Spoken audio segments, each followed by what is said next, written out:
We always overestimate the change that will occur in the next 2 years and underestimate the change that will occur in the next 10 years.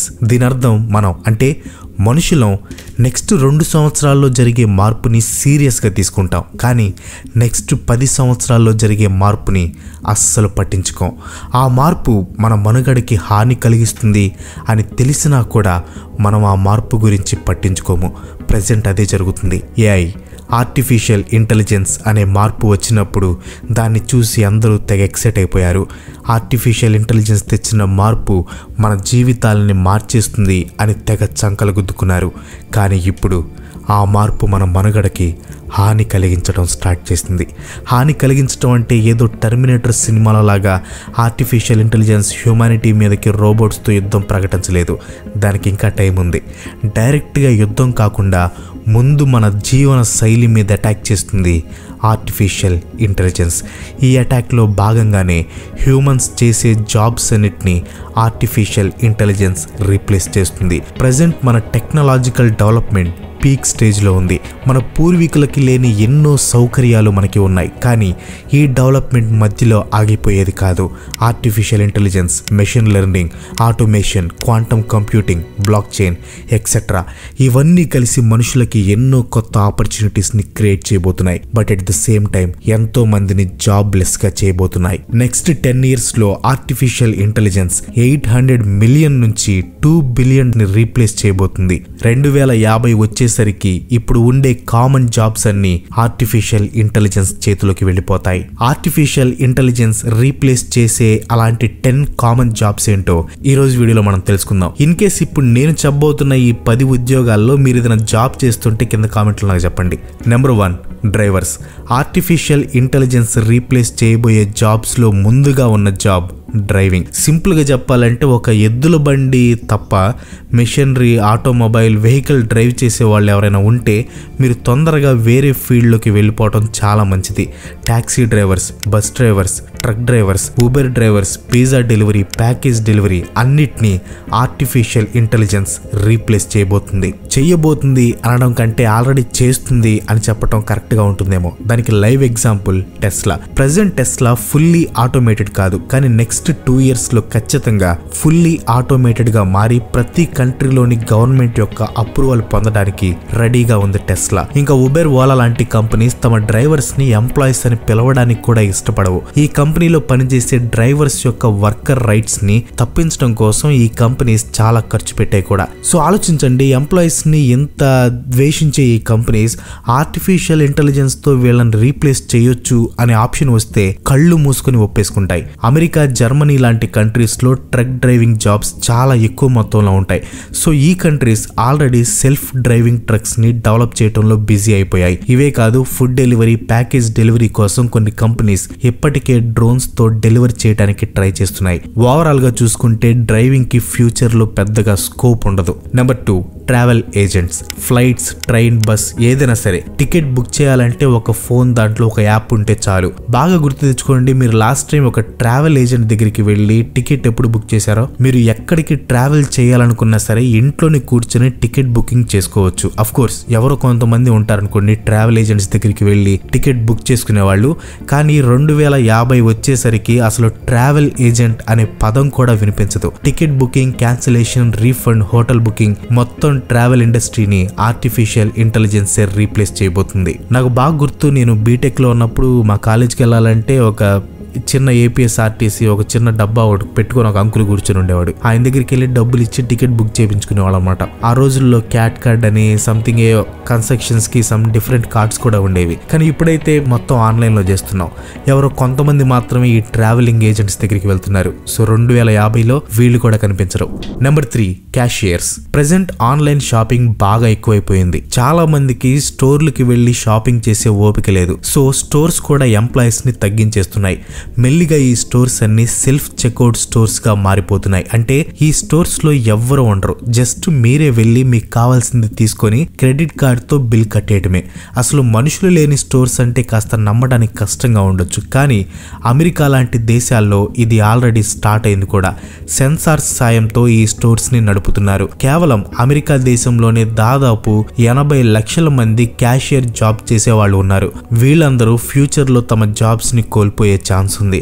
Amazon అయితే Amazon go అనే stores ని open చేసింది. వీటిల్లో cashier కాదు కదా, cleaners కూడా ఉండరు. మీరు జస్ట్ వెళ్ళి మీకు కావాల్సింది తీసుకొని వచ్చేయటమే. అంటే డబ్బులు కూడా మీ అమెజాన్ అకౌంట్ నుంచి లేదా మీ క్రెడిట్ కార్డ్ నుంచి కట్ అయిపోతాయి. Number 4, printers and publishers. Actual గా దీనిలో ఆర్టిఫిషియల్ ఇంటెలిజెన్స్ రీప్లేస్ చేయడానికి ఏమీ లేదు. ఎందుకంటే న్యూస్ పేపర్స్ అనేది ఆల్మోస్ట్ పతనానికి పడిపోయింది. ఒకప్పుడు పొద్దున వచ్చే న్యూస్ పేపర్ కోసం కళ్ళు కాయలు కాచేలా ఎదురు చూసేవాళ్ళం. ఇప్పుడు అలా కాదు, ఒక ఫోన్ క్లిక్ తో న్యూస్ అంతా చదివేస్తున్నాం. ట్విట్టర్, ఇన్స్టాగ్రామ్, ఫేస్బుక్, మెటా ఇలాంటి వాటి నుంచి 24 అవర్స్ న్యూస్ వస్తూనే ఉంటాయి. ఇంటర్నెట్ రావడంతో ప్రింటింగ్ జాబ్స్ చేసే వాళ్ళ సంఖ్య పూర్తిగా పడిపోయింది. అఫ్ కోర్స్ ఇండియాలో ఇంకా న్యూస్ పేపర్ ఇండస్ట్రీ బాగానే ఉందనుకోండి, కానీ రాబోయే కాలంలో ఒకవేళ న్యూస్ పేపర్, మ్యాగజైన్స్ ఉన్నా కానీ ప్రింటింగ్ చేసే జాబ్స్ మాత్రం మిషన్సే చేస్తాయి. వరల్డ్ వైడ్ గా ప్రింటింగ్ జాబ్స్ మెల్లిగా మాయమైపోయే ఛాన్స్ ఉంది. Number 5, waiting tables and bartending. Japan లాంటి దేశాల్లో ఇది ఆల్రెడీ అమల్లో ఉంది. రెస్టారెంట్స్లో రోబోట్స్ని యూజ్ చేసి ఫుడ్ సర్వ్ చేయటం అనేది ఒక అట్రాక్షన్గా మారిపోయింది. ఒకసారి ఆలోచించండి, కొత్తగా ఒక హోటల్ పెట్టారు, దాంట్లో రోబోట్స్ ఫుడ్ సర్వ్ చేస్తున్నాయి అనుకోండి, ఖచ్చితంగా ఆ హోటల్కి వెళ్ళి చూద్దాం అనిపిస్తుంది. ఆ క్యూరియాసిటీని క్యాష్ చేసుకోవడానికి ట్రై చేస్తున్నాయి ప్రజెంట్ ఉన్న హోటల్స్ అండ్ రెస్టారెంట్స్. ప్రజెంట్ ఎంత పెద్ద రెస్టారెంట్కి వెళ్ళినా మనుషులు చేసేది ఒక్కటే, ఫుడ్ ఆర్డర్ చేయటం, వచ్చిన ఫుడ్ని ఫోన్తో స్నాప్ తీయటం, అదే ఫోన్ని స్క్రోల్ చేస్తూ ఫుడ్ తినటం. సో మనుషులు సర్వ్ చేస్తున్న, రోబోట్స్ సర్వ్ చేస్తున్న పెద్ద డిఫరెన్స్ ఉండదేమో. Number 6, military pilots and soldiers. Military అనేది చాలా సెన్సిటివ్ డిపార్ట్మెంట్. ఈ డిపార్ట్మెంట్లో కొత్త ఆవిష్కరణ తీసుకుని వస్తే అది ఒక కంట్రీ మొత్తం మీద ఎఫెక్ట్ పడుతుంది. కానీ ప్రతి కంట్రీ తమ మిలిటరీలో ఆర్టిఫిషియల్ ఇంటెలిజెన్స్ని ఇంప్లిమెంట్ చేయడానికి ట్రై చేస్తుంది. దీనికి కారణం ప్రాణ నష్టం జరగకుండా ఆపటం. గుర్రాల మీద కత్తులతో యుద్ధాలు చేసే స్టేజ్ నుంచి డ్రోన్స్తో బాంబులు వేసే స్టేజ్కి తీసుకొచ్చింది artificial intelligence. Of course artificial intelligence పూర్తిగా మిలిటరీని రీప్లేస్ చేయడానికి కొన్ని వందల సంవత్సరాలు పట్టొచ్చు, కానీ ప్రెజెంట్ మాత్రం డ్రోన్స్, పైలట్లెస్ జెట్స్తో మిలిటరీ వాళ్ళు ఆర్టిఫిషియల్ ఇంటెలిజెన్స్ని బాగా వాడుకుంటున్నారు.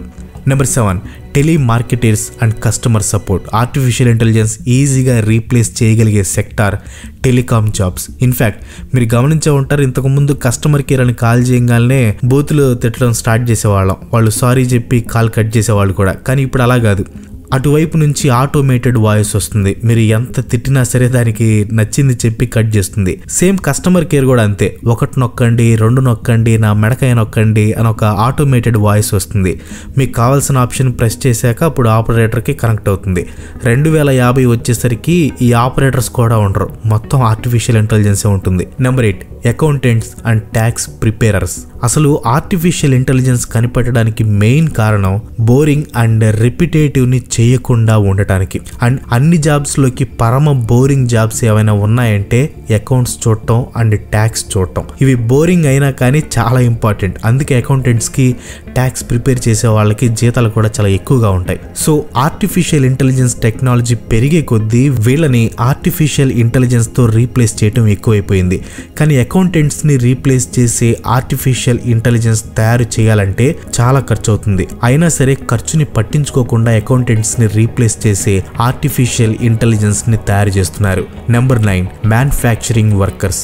ఇండస్ట్రియల్ రెవల్యూషన్ జరిగినప్పుడు పొలాల్లో పనిచేసే వాళ్ళందరూ ఇండస్ట్రీస్ వైపు వచ్చేసారు. ఆ తర్వాత హ్యాండ్ క్రాఫ్టింగ్ మిషన్స్ వచ్చాయి. పనులు చేసే వాళ్ళంతా ఈ మిషన్స్ని తయారు చేయటం, హ్యాండిల్ చేయటం వైపు వెళ్ళిపోయారు.